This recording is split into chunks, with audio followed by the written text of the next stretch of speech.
let's go ahead and get into the opener because we're going to be talking about some debuts in there. There were some exciting debuts this week. And we're debuting a new sponsor, and that is Candy Digital. They're MLB's new official NFT partner. And they take the obsession that Peter has and thrill of card collecting, and they make it digital. Ooh, are you going to get on this app too? With a totally cool digital collector's item. Blind packs, meaning you don't know what cards are inside, like back in the day with wax pack trading cards. What's that? Wax pack trading cards. Traditional baseball cards where you don't know what's inside. Okay. 5 levels of rarity. Each level increases the card's value. Core, uncommon, rare, epic, legendary. Every team and every player will be included in the series, and you already downloaded it, love that. And their stats are updated daily on the back of the NFT, like you always wished cardboard baseball cards could do. Is that true, Pete? True. See that? That's Kyle Tucker. That's an epic Kyle Tucker. Yeah. Is he having a good year? Okay. The pack drops in May are May 3rd, May 10th, May 24th, and May 31st. Right now, one dropped today, but you're not hearing this until Wednesday. You can purchase with a credit card for only $50 on Candy's marketplace, mlb.candy.com. I'm at my pack. Okay. Ooh, then rare. press reveal. Rare's good. Nick Senzel. It usually Nice. goes down in Uncommon. yeah. Oh, See, uncommons. you started with a rare, and that doesn't get Dang. any better than that. JT Brubaker. I already got that one. Core. Oh, that's the worst one. Just like doing abs. Yon Moncada. It's not bad. I like him. Core. Jake McGee. The old square SpongeBob SquarePants body. SpongeBob SquarePants. He looks like his shoulders and waist are just one big square. I got the name of the guy on the Braves that I can never pronounce. Heredia. Garrett. Guillermo Heredia. Guillermo Heredia. Obviously, we're enjoying this. So you can set up an account at candy.com/MLB or by clicking the link in the description and start your collection today. Here was my best card. Whatever the rare one was. Nick Senzel. Yeah, Nick Senzel was rare. Peter. Yeah. The 2 debuts we're talking about are Royce Lewis. Yes, ma'am. And George Kirby. Yes, ma'am. And you have Royce Lewis. Okay. You want me to go? Yeah, wasn't that the plan? Yes. One of the, I guess it was a bit of an unusual call up because it wasn't anticipated, but it was due to injury. And it's strange that you have someone called up of this caliber due to injury. It's normally they've made their own way, or and it's like a big deal. Right. Shirts This is still a big deal because of who he is, obviously. But let me just run you a little history. Number 1 overall pick, 2017 by the Twins out of high school in California. From 2017-18, he was making his way beautifully through the levels like you normally do. Correct. Starting in 2019, he was the number 5 overall prospect in baseball. Strains his oblique in his first ever big league spring training. Finishes 2019 in AA with an average of 236 between high A and AA, which was down from 292 the year before. Then we have 2020. We all know what happened in 2020. We get COVID. He doesn't play. 2021 suffers a torn ACL collectively. Correct. 2021 suffers a torn ACL in March, out for the entire season. Right. Tough.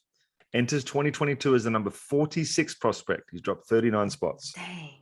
At this point, it's like injury, COVID, injury made him drop, and that's it. Correct. Carlos Correa suffers bone bruise, which sidelines him for the A series. Royce Lewis gets the call. Debuts on Friday night, starting at shortstop. First ball in play is a chopper that he handles beautifully. Goes on to pick up 3 hits, 10 at-bats in the series, including a double. His first knock was it was almost like a perfectly executed baseball swing that you want to see from a young guy, because it was the line drive to right field, which is what everybody dreams about. Debuts Friday night, as I said. Correa is expected to be back tonight for the Astros. Some are saying that Correa will move to third base. Others are saying Lewis will go to second base. Luis Arraez is also coming back from COVID as a utility infielder for them. Pause. I need to process that. Go ahead. So, but He didn't go on the IL. yeah, but one of them is going to have to play short. Like, why would Correa move to third and Lewis move to second? Are they saying that Correa would move to third and Lewis would start at short, or Lewis would start at second and Correa would start at short? Okay. Correct. Got it. Correct. I was like, who's the shortstop? The other problem, though, is that Luis Arraez is coming back. So, if you move Royce Lewis to second, Arraez doesn't necessarily have his spot to play. Yeah. Urshela, I think, normally plays third base. So then somebody has to sit. Basically, too many people. Okay. Do you send him down? I think that's probably the move, honestly. He was up here. He filled a role. He got 3 knocks. Like, I don't know if that's not like I don't know. It depends on how it was worded when he got called up. That's the other big thing. If it was like, hey, man, and I don't know if this is done, because I've never had someone, hey, we're only going to call you up for a couple of days. It's always been, hey, man, you're getting called up. Even if it was just going to be for a couple of days, they never tell you that. So had that been the conversation beforehand, maybe it would have been understood that, hey, this is only going to be for a couple of days. We really want to see you get a taste of it and then go back down there and keep working hard, that sort of thing. Yeah. Maybe. So I think I mentioned this last week, but the Rockies just called up their number 4 prospect and they told him that. Like what you just said, you've never heard of happened. Like, right. They told him, hey, you're coming up. You're going to fill a role for this weekend. And it was a big deal that he was debuting because nobody was expecting it. We saw his name on the Jumbotron during BP and we were like, what? But like, so those conversations, I guess, do happen because he knew that, but he also was fighting the rosters being downsized. But yeah, so those conversations are possible. That's another good point. The rosters are down 26 now, aren't they? Yeah. Baseball. Okay. Baseball, man. So I guess we'll find out. This is what makes GMing. It's not just, hey, let's pick I have the best an idea. guy. Okay. I have an idea. Can I just one? This GMing is not an easy job. Everyone thinks, oh, I know exactly what the moves are. It's like a game of blackjack. It's just, you just make the moves that the book says. It's like, no, that's not how this works. Yeah.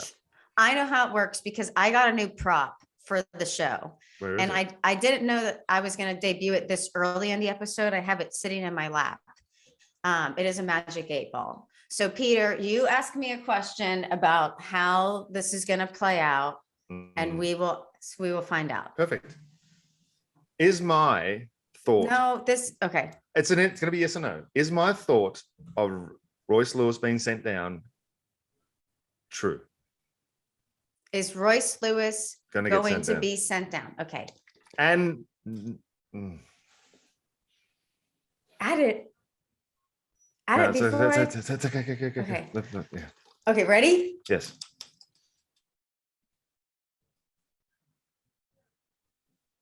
Oh no. You got a broken. I think you have to put it down. Did you put the batteries in? It goes up. Signs point to yes. That's what I thought. No, that's a smart decision. Thank you, Mr. 8-ball. Thank you for confirming what I already knew. So excellent. So anyway, I ordered one of these off Amazon and they sent 3. So I'm trying to return 2 of them and get come out on top financially in this situation. I don't know if because I think I only paid for 1, but you might want to check your account. So we have this the rest of the episode. Good. So if you missed it, Royce Lewis is going to be sent down. The other debut. Confirmed, by the way. George Kirby. Mariners. You guys, the Mariners. Matt Brash, George Kirby. I mean, it's really, really good young pitchers over there. So he's a right-handed pitcher. He was the 2019 first rounder out of Elon. I don't know if I'm saying that right. He entered 2020 as the 100th overall MLB prospect. After starting an A-ball and pitching to a 2.35 ERA in 23 innings, he didn't play in 2020 when we all got COVID. 2021, he pitched to a 2.53 across high A and double A. 2022. You guys follow me? We're in Mhm. 2022 now. Enters as the 32nd overall prospect. So I'm not doing the math, but 100 minus 32 moved up that much in baseball. Number 5 overall pitcher in 5 AA starts.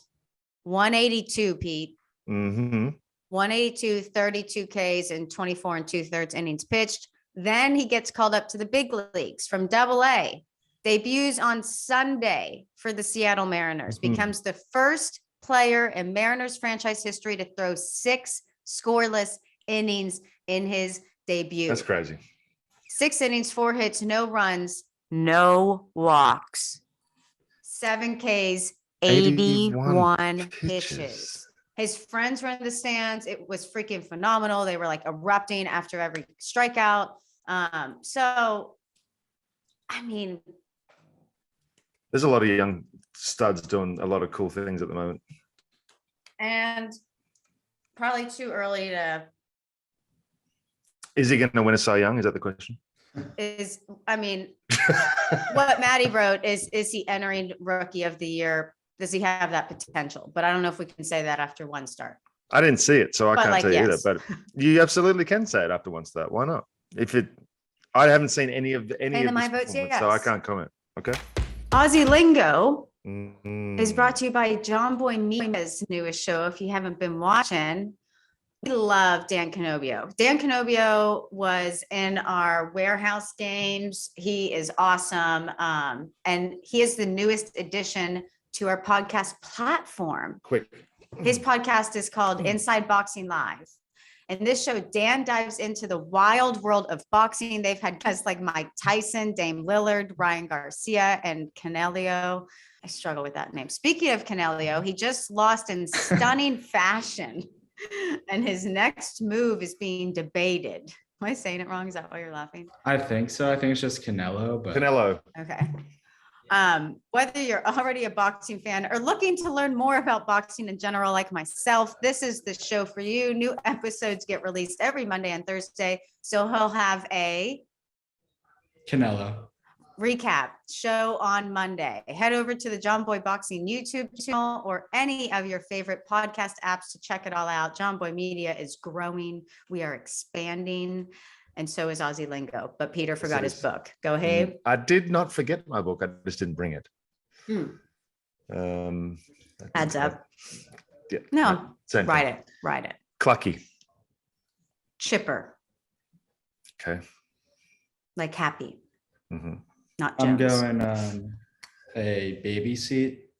Oh, you're You know, real like close. Yeah. how No, you you don't have hold to them. expand. You don't have to expand. It's fine. Clucky actually means to feel maternal. If you're feeling clucky, it means you have that internal feeling that you want to have a baby. Like what they say, baby fever here. Yep. It's clucky. It's a cute word. I started getting clucky when my friend had a baby. Well, Pete is in Savannah and Correct. my best friend Mandy is probably just waiting to get on with their day. So thank you guys so much for watching. Thank you so much for listening. Maddie has a blitz ball. Farm on, farm often. We will see you next Wednesday. Will we see you next Wednesday? That's the question. Hold on. It did that thing again. Will we see you next Wednesday? Magic 8 Ball is not very magic. I mean, I don't think we're going to see him next The Wednesday. show's in jeopardy at this point. Okay. I've gotten 3 bad ones. You may rely on it. There we go. We'll see you Yay. guys next Wednesday. Have April. fun in Savannah, Peter. 8 Ball never lies, guys.